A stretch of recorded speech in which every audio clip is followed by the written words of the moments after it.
आप ये आगे देखना, छोटा सा वीडियो बताया, ज्यादा लंबा नहीं है। उस भविष्यवाणी में क्या बताया गया है जय गुरुदेव के द्वारा कि उस समय क्या होगा, कैसे तांडव मचेगा। आदमी सोचेगा कोई आदमी दिख जाए तो उसको काट के खा जाऊं, अन्न का दाना नहीं बचेगा, अन्न का दाना। और उस विकट परिस्थिति में गुरुजी कैसे आप और हमारी रक्षा करेंगे वो भी आप देखना, किस विधि से करेंगे। हमें भूखा नहीं मरने देंगे परमात्मा, किस विधि से और किनकी करेंगे वो भी आप देखना आगे वीडियो में।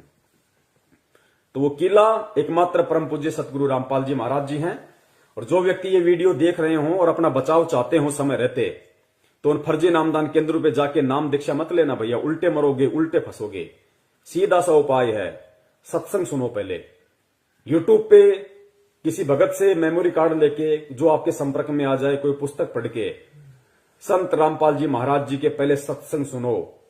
अगर उनके आने तक आप सत्संग भी सुनते रहोगे और सत्संगों के माध्यम से वो जो नियम बताते हैं, जो बुराइयां छोड़ने के लिए कहते हैं, उनको आप छोड़ दोगे, आपका बाल विवाह का नहीं होगा, बाल विवाह का।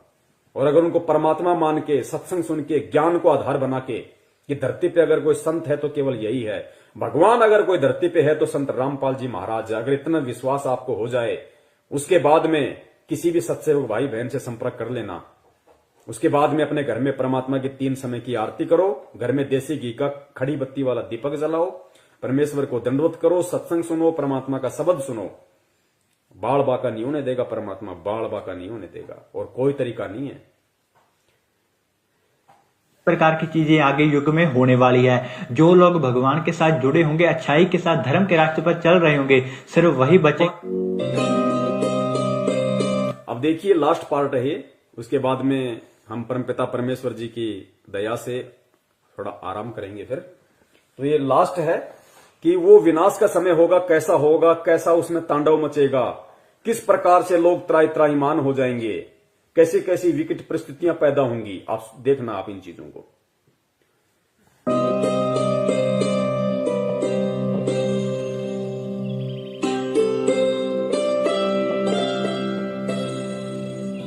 मैं सिर्फ बताता जाऊंगा, आपने सुनते जाना है। जिसे समझना होगा वो समझेगा, जिसे हंसना होगा वो हंसेगा। लेकिन दोनों ही स्थितियों में ईश्वर का कार्य होता रहेगा, क्योंकि वो समय आ गया है कि जब स्वयं परमात्मा अपनी रूहों को वापस ले जाएगा अपने जहान में। हिंदू, मुस्लिम, सिख, ईसाई हर धर्म को मानने वाले यह जानते हैं कि उनके इष्ट ने फिर से इस मृत्यु लोक में आने की भविष्यवाणी कर रखी है। कलयुग में कलयुग जाएगा, कलयुग में सतयुग आएगा। पाप और अधर्म को चरम तक पहुंचाने में कामयाब मनुष्य ने बहुत ही जल्द अपने विनाश की राह तय कर ली है, और जो पाप और अधर्म का चरम कलयुग के अंतिम चरण में होना चाहिए था, वो इंसान ने अभी ही हासिल कर लिया है। लेकिन अधर्म के विनाश के लिए हर युग में कोई न कोई महाभारत होती जरूर है। जब परिवर्तन होना होता है उस बीच संधि काल होता है, और संधि काल में ईश्वर प्रकट होते हैं और पाप और अधर्म का विनाश कर डालते हैं। देखो ये जगत वाले ये कह रहे हैं जब संधि काल का समय होता है, जब युग परिवर्तन होता है, तो परमात्मा खुद प्रकट होते हैं, खुद प्रकट। सुनो इन बातों को। भारत होती जरूर है। जब परिवर्तन होना होता है उस बीच संधि काल होता है, और संधि काल में ईश्वर प्रकट होते हैं और पाप और अधर्म का विनाश कर डालते हैं।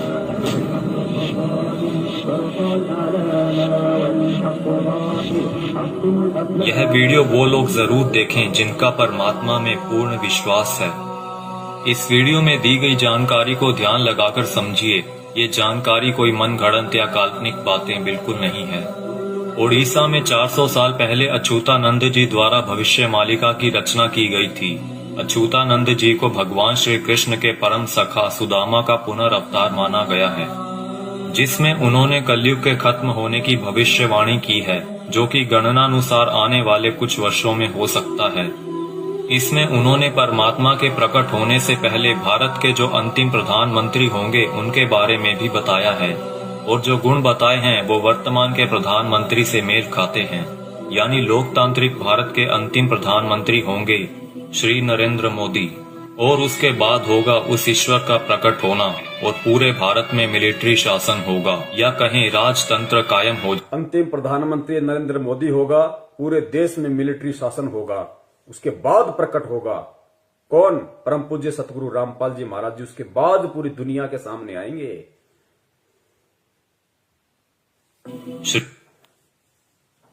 इसमें उन्होंने परमात्मा के प्रकट होने से पहले भारत के जो अंतिम प्रधानमंत्री होंगे उनके बारे में भी बताया है, और जो गुण बताए हैं वो वर्तमान के प्रधानमंत्री से मेल खाते हैं। यानी लोकतांत्रिक भारत के अंतिम प्रधानमंत्री होंगे श्री नरेंद्र मोदी, और उसके बाद होगा उस ईश्वर का प्रकट होना और पूरे भारत में मिलिट्री शासन होगा, या कहें राजतंत्र कायम हो जाएगा और पूरे विश्व में सनातन धर्म की पुनर्स्थापना होगी। हम बहुत ही भाग्यशाली हैं जो इस समय में जी रहे हैं जब इतिहास लिखा जाएगा और हमें उस दिव्य पुरुष परमात्मा को साक्षात देखने का मौका भी मिल सकता है।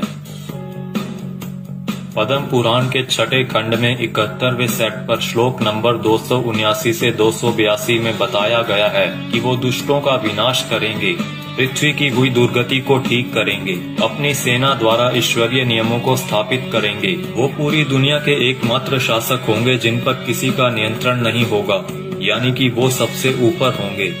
वो पूरी दुनिया पर धर्म की विजय पताका फहराएंगे और पूरे विश्व के लिए पूजनीय होंगे। जब वो सामने आएंगे तो देश में इमरजेंसी लागू होगी। पूरी दुनिया के टीवी चैनल्स के जरिए सभी लोग उन्हें जान जाएंगे।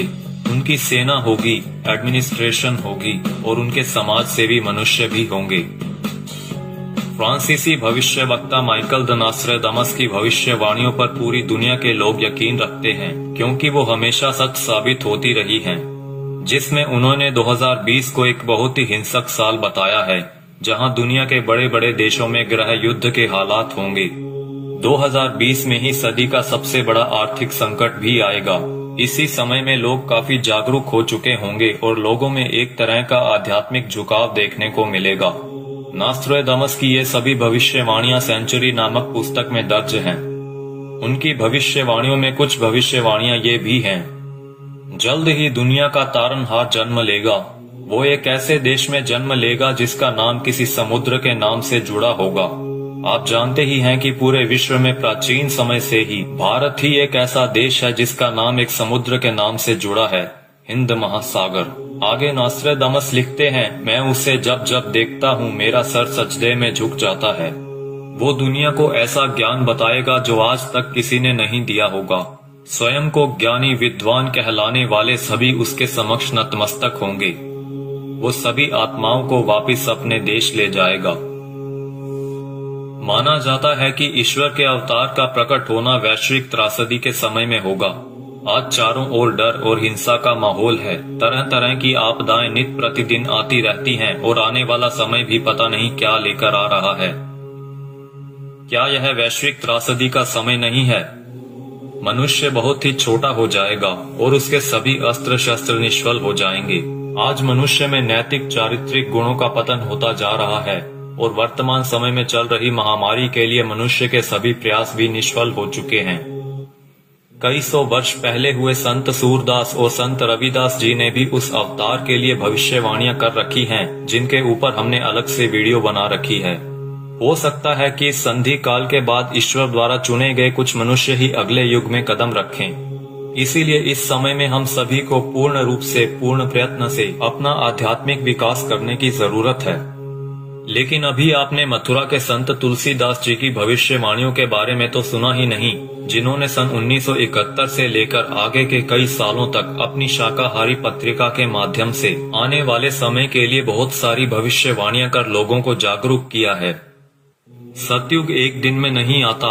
ऐसा नहीं होगा कि आप सुबह उठेंगे और चारों तरफ देखेंगे कि सतयुग आ चुका है। युग परिवर्तन का एक लंबा काल खंड होता है। युग परिवर्तन की बेला का एक बहुत बड़ा संक्रमण काल होता है। जब युग बदलता है, एक युग जाता है और दूसरा आता है।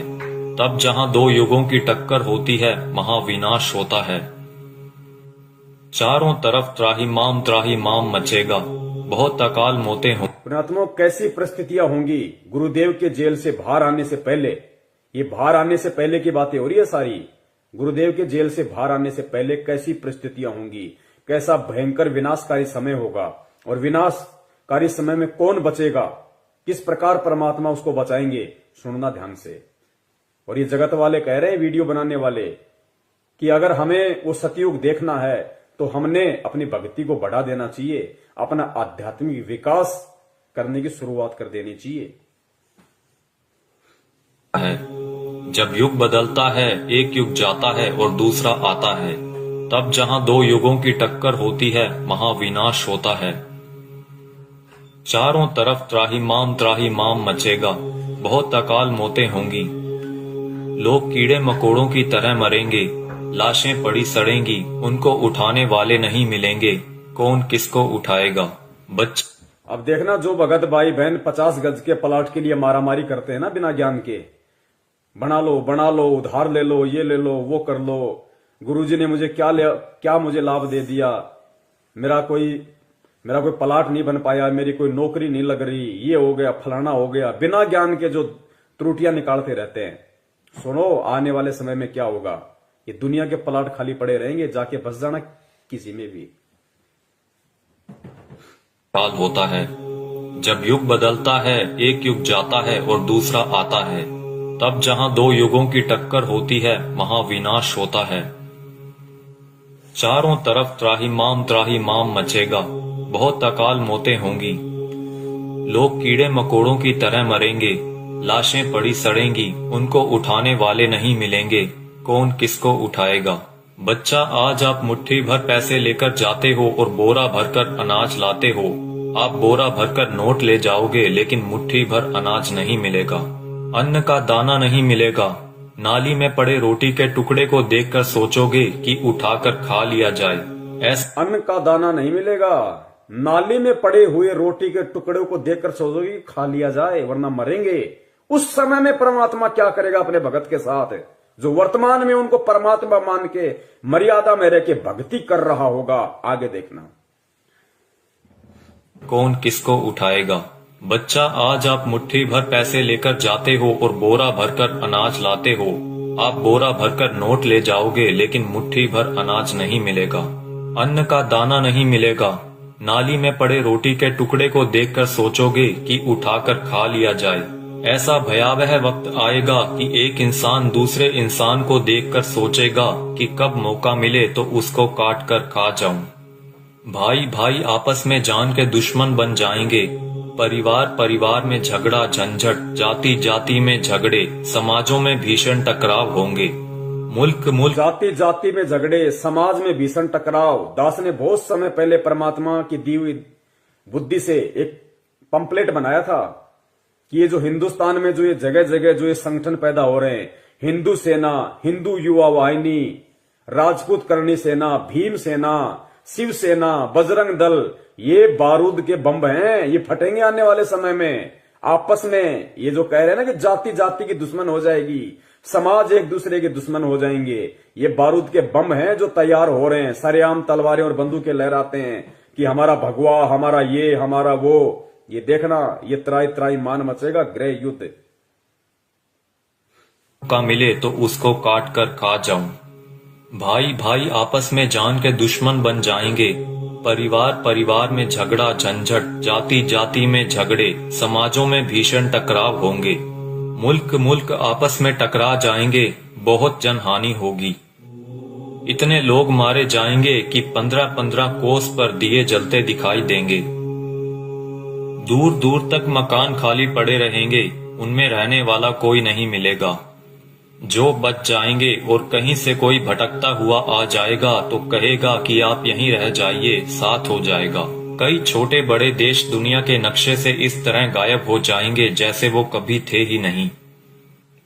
अभी आपने क्या देखा है? सूखा, अकाल, भुखमरी, बीमारियां, कोलाहल, कोहराम, बाढ़, महामारी। अभी आपने कुछ नहीं देखा, वो आगे आ रहा है। उसके एक वार से 200-200 गांव खत्म हो जाएंगे, बड़े बड़े शहरों का नामो निशान तक मिट जाएगा। ऐसी बीमारियां आएंगे कि डॉक्टर जिनका नाम तक नहीं जानते, वो कहेंगे हमने ऐसा पहले कभी नहीं देखा। ऐसी भयावह बीमारियां होंगी कि डॉक्टर अस्पताल से भाग खड़े होंगे, कहेंगे हमारे पास इसका कोई इलाज नहीं है। आप समझते हो सतयुग ऐसे ही चुपचाप चला आएगा? भयावह विनाश लीला के बाद जो मुट्ठी भर लोग बचे रहेंगे वो सतयुग का नया सूरज उगता हुआ देखेंगे। भयंकर विनाश के बाद में जो मुट्ठी भर लोग बचेंगे वो सतयुग का नया युग देखेंगे।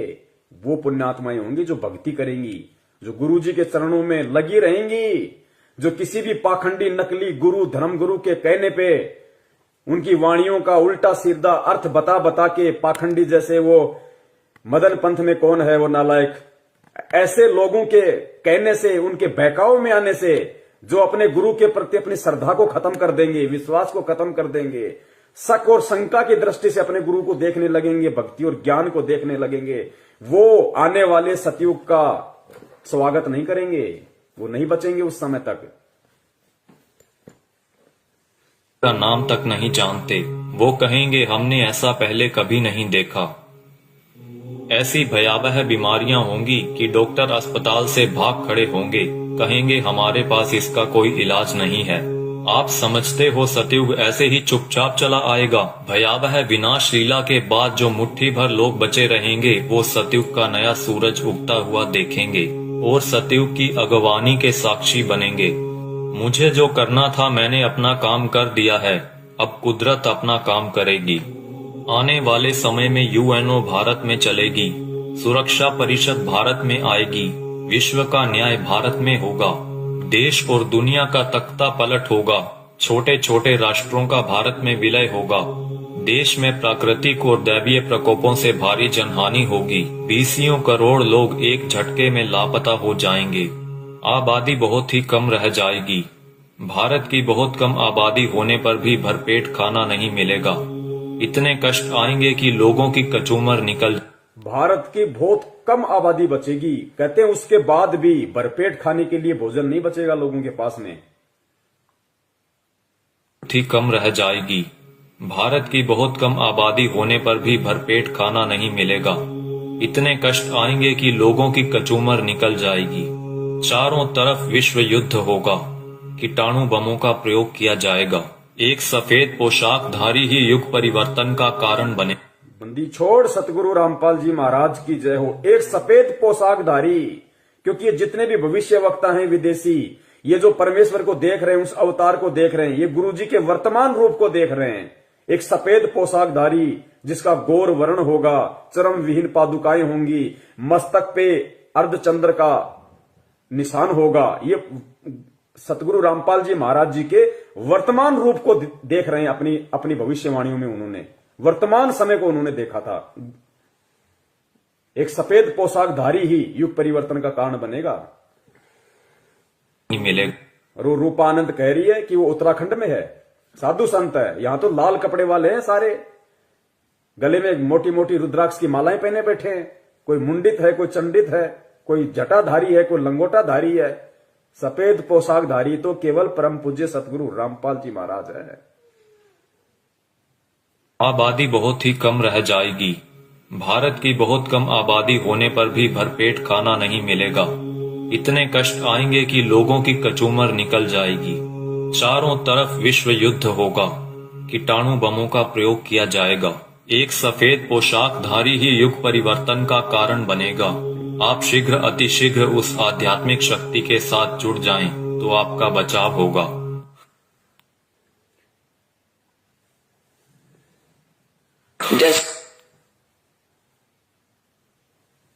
तो पुण्यात्माओं, सुना आपने किस तरीके का तांडव अभी मचना बाकी है, और उस तांडव में किस प्रकार से विकट परिस्थितियां देश और दुनिया के सामने पैदा होंगी, और उन विकट परिस्थितियों में कौन और किस तरह के व्यक्ति ही बच पाएंगे। ये भविष्य वक्ता हैं, ये जय गुरुदेव जी हैं। अगर इनकी भविष्यवाणियां सच ना हो तो गुरुदेव कभी भी इनकी भविष्यवाणी का जिक्र नहीं करते। ये सत्य हैं, ये होके रहेगा, क्योंकि दुनिया ने ज्ञान से भगवान को नहीं पहचाना। अब दुनिया को ठोकर लगेंगी तो दुनिया भगवान को पहचानेगी। भारत की बहुत कम आबादी रह जाएगी, उसके बाद भी भरपेट भोजन नहीं मिलेगा। दाने दाने को लोग तरस जाएंगे, दाने दाने को। और नाली में, गंदी नाली में अगर कोई रोटी का टुकड़ा किसी को दिख जाएगा तो सोचेगा खा ले उठा के। ऐसी विकट परिस्थितियां पैदा होना बाकी हैं और हम कर रहे हैं राजनीति। कभी बीजेपी को वोट, कभी कांग्रेस को वोट, कभी आरक्षणबाजी, कभी जाटों के आरक्षण में जाओ, माता बहनों को लेके जाओ, गुंडों की सीबीआई जांच कराओ। मस्ती सूझ रही है, मौज हो रही है। अभी देखना आगे चल के क्या बनेगा। भले तुम भगत हो, भगत वो है जो मर्यादाओं में रहता है, परमेश्वर को परमेश्वर मानता है। तो वो जो विनाशकारी जो समय जो बताया है भविष्य वक्ताओं ने कि दाने दाने को लोग तरस जाएंगे, ना कोई काम होगा, ना कोई धंधा होगा, ना कोई खेती होगी, कुछ नहीं होगा। उस समय जो लोग बचे होंगे वो भी भुखमरी के शिकार होंगे, दाने दाने को तरसेंगे। गंदी नाली में रोटी का टुकड़ा होगा, सोचे खा लो। तो पुण्यात्माओं, उस समय में वो परमपिता परमेश्वर, वो बंदी छोड़ सतगुरु रामपाल जी महाराज जो अवतारी पुरुष है, महापुरुष है, तारणहार है, वो किन आत्माओं की रक्षा करेगा और किस तरह से रक्षा करेगा। वो उन आत्माओं की रक्षा करेगा जो परमेश्वर को परमेश्वर मानेंगी, जो उन्हें मुक्ति दाता मानेंगी, हृदय से, आत्मा से, जुबान से नहीं। और घर में अन्न का दाना ना होने पर भी वो परमात्मा किस तरीके से अपने बच्चों की रक्षा करेगा। पुण्यात्माओं, सबसे बड़ा भविष्य वक्ता परमात्मा होता है जो आज धरती पे संत रामपाल जी के रूप में है। लेकिन परमात्मा स्पष्ट रूप से जिक्र नहीं करते, परमात्मा संकेत कर देते हैं। तो आने वाले जो समय है भयंकर, आप और हमारे रहते सहते जो समय आएगा, उस समय के लिए परमात्मा ने कई बार सत्संगों में संकेत किया है और इशारा कर दिया परमात्मा ने कि पुण्यात्माओं, किस प्रकार भगवान तुम्हारे साथ में रहेगा, चिंता मत करना, घबराना मत, मैं सदा तुम्हारे पास में रहूंगा। किस प्रकार दया करेगा परमात्मा, इस वीडियो को सुनिए पुण्यात्माओं और परमेश्वर के चरणों में नतमस्तक हो जाओ। कभी सपने में भी मत सोचना किसी और नालायक की तरफ, किसी साधु संत महंत पाखंडी की तरफ, किसी अन्य संत पंथ की तरफ जाने की सौपन में भी मत सोचना, वरना पतिव्रता धर्म से डिग जाओगे। फिर रक्षा करने वाला इस भगवान के अलावा दुनिया में कोई नहीं है। उस विनाश के समय में, उस संघर्ष के समय में परमात्मा उसी आत्मा के साथ रहेगा जो वर्तमान के संघर्ष में परमात्मा के चरणों में पड़ा रहेगा। काल हमें जो तोड़ने की कोशिश कर रहा है, जीव आत्माओं को डिगाने की कोशिश कर रहा है हर तरीके से, सतलोक आश्रम मैनेजमेंट हरियाणा के द्वारा नित नए पीले पीले पर्चे निकाल के ज्ञान विरुद्ध आदेश दे दे के हराम की कमाई, राजनीतियां करवा के, आरक्षणबाजी करवा के, ये काल की चाल है। ये उस विनाशकारी समय में आपकी रक्षा ना हो उसके लिए आपको तोड़ रहा है। आप सोच रहे हो हम गुरुजी के शरण में हैं, आप कांग्रेस को, बीजेपी को वोट दे रहे हो, भगत होके आरक्षणबाजी कर रहे हो, कुपात्रों को दान दे रहे हो। ये कोऑर्डिनेटर भक्तों की लड़कियां ले लेके भाग रहे शादीशुदा होने के बाद, इनको दान दे रहे हो, ये भगोड़ों को दान दे रहे हो। गुरुजी के कलयुगी झूठे मक्कार परिवार को, बेटा बेटी, उनकी पत्नी को आप दान दे रहे हो। ये उस विनाशकारी समय में आप अपनी गर्दन पे तलवार रख रहे हो। दान सुपात्र को दिया जाता, कुपात्र को नहीं। मर्यादाओं से दूर हो रहे हो आप। ये रोहतक मुंड का जिंद दीवानी हरियाणा में जो ढोंग कर रखा है इन लोगों ने, आदरणीय गरीबदास जी महाराज जी के पाठ प्रकाश का 150 दिन से ये लोग धन प्राप्ति के लिए जो ड्रामा कर रखा है। तुम सोच रहे हो हमें पुण्य मिलेंगे। गुरुदेव कहते हैं तुम करत हो पुण्य होत है पापम। तुम पुण्य समझ के कर रहे हो, लेकिन अज्ञानता में तुम पाप के भागी बन रहे हो। बचाव नहीं होगा तो किनका बचाव होगा उस समय, और कैसे बचाव होगा? बचाव उनका जो मर्यादाओं में रह के परमेश्वर को परमेश्वर मान के भक्ति करेंगे, जो उनका जन्मदिन नहीं मनाएंगे, उनका बौद्ध दिवस नहीं मनाएंगे, उनके नाम पे किसी भी राजनीतिक दल के चमचे बन के नहीं रह जाएंगे। उनकी परमात्मा रक्षा करेगा जो वर्तमान के संघर्ष के समय को झेल लेगा। काल एक तरफ मैनेजमेंट के माध्यम से संगत को तोड़ने की पूरी कोशिश कर रहा है, दूसरी तरफ नकली संतों को, पाखंडियों को खड़ा कर रहा है गुरुदेव के वचनों में, वाणियों में मीन में कर करके, और गुरुदेव से आत्माओं का विश्वास तोड़ने की कोशिश कर रहे हैं। परमेश्वर कहते हैं बीजक की बाता कहें बीजक नाही हाथ, पृथ्वी डुबोवन उतरे कर कर मीठी बात। उनके मीठे मीठे श्लोक सुन के, उनकी बातें सुन के हम सोचते हैं कि वहां मूल ज्ञान है, वहां पवित्र ज्ञान है, वहां ये है, वहां वो है। महीने 2 महीने जाते हो, फिर गधे की तरह मुंह लटका के वापस आते हो। भगवान से दूर हो गए ना इधर के ना उधर के, धोबी के कुत्ते वाली हालत हो जाती है तुम्हारी। काल ऐसा करके छोड़ देता है। तो इस वर्तमान के संघर्ष के समय में जो संघर्षशील रहेगा, जो न टूटेगा, न डिगेगा, न झुकेगा, न मुड़ेगा, भगवान को सिर सौंप दिया तो सौंप दिया, उस आत्मा की परमात्मा फिर उस संघर्ष के समय रक्षा करेगा, जो आज उस परमात्मा के लिए संघर्ष कर रहा होगा। और किस प्रकार परमात्मा रक्षा करेगा? भक्तिहीन प्राणी और जो भगत आज मर्यादाओं में नहीं है, जो परमेश्वर को परमेश्वर नहीं मान रहे, उनकी स्थिति होगी उस समय कि गंदी नाली में अगर रोटी का टुकड़ा भी मिल जाए तो खाने को मजबूर होंगे। और जो भगत होंगे, जो सत्सेवक होंगे, सच्चे सेवक होंगे परमात्मा के, उनकी परमात्मा कैसे रक्षा करेगा? सुनो गुरुदेव के मुख कमल से। जैसे दास बार बार आपको कथा सुनाता है कि जिस समय परमात्मा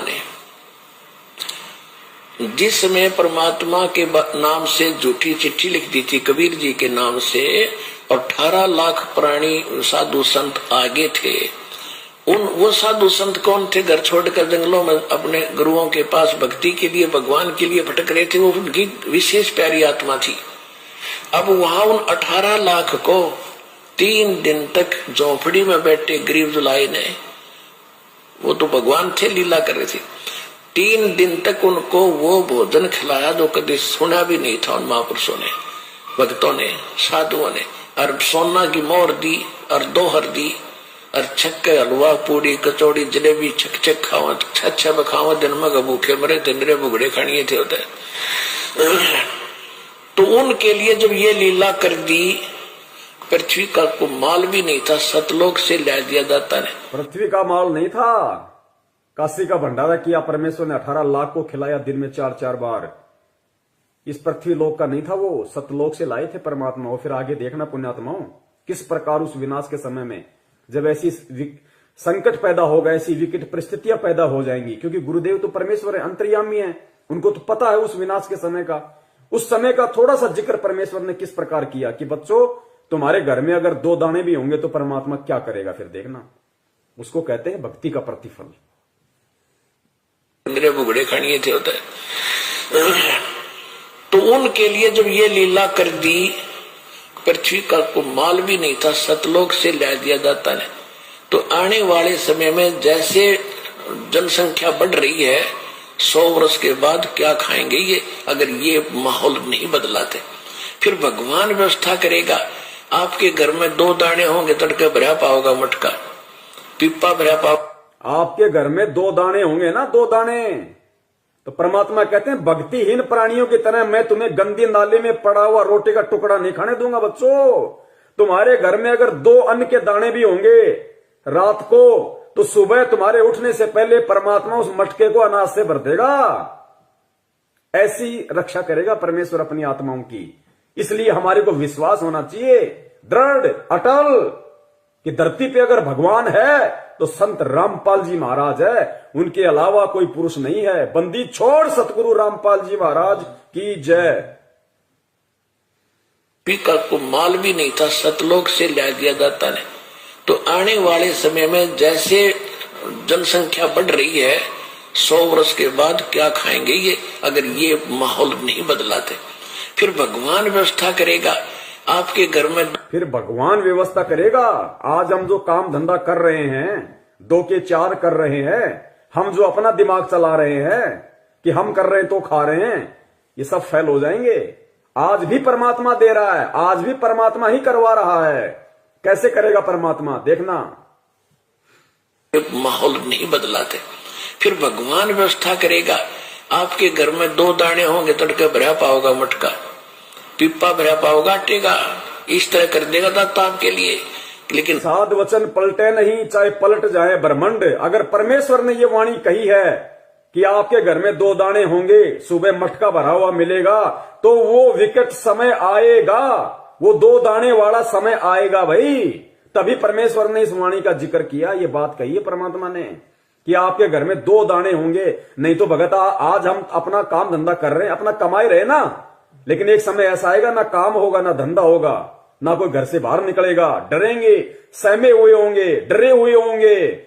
उस समय परमात्मा कहते हैं कि जो भक्तिहीन प्राणी भूख के मारे क्या करेंगे, कब तक घरों में बैठे रहेंगे, ना ये ब्रह्मा रक्षा करेगा, ना विष्णु करेगा, ना दुर्गा करेगी, ना काल, ना महाकाल, ना देवी देवता, ना भैरू, ना भूत, ना यार, ना रिश्तेदार, ना मां, ना बाप। आज हम जिनके लिए भगवान से दूर हो रहे हैं कि मेरी मां रुष्ट हो जाएगी, मेरा बाप मुझे लड़ेगा, मेरी पत्नी मुझे छोड़ के चली जाएगी, उस समय कोई नहीं आएगा, वो परमेश्वर आएगा उस समय रक्षा करने के लिए। किनकी? जो भक्ति करेंगे, जो भक्ति करने की इच्छा से होंगे। बढ़ रही है 100 वर्ष के बाद क्या खाएंगे ये, अगर ये माहौल नहीं बदलाते। फिर भगवान व्यवस्था करेगा। आपके घर में 2 दाने होंगे, तड़के भरा पाओगा मटका, पिप्पा भरा पाओगा आटे का, इस तरह कर देगा दाता आपके लिए। लेकिन भक्ति करवाने के लिए छोड़ सतगुरु रामपाल जी महाराज की जय हो।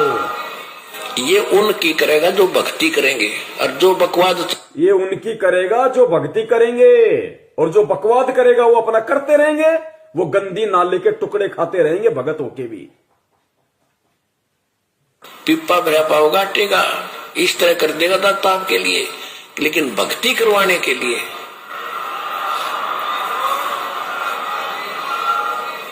ये उनकी करेगा जो भक्ति करेंगे, और जो बकवाद चाहोगे वो अपना करते रहियो।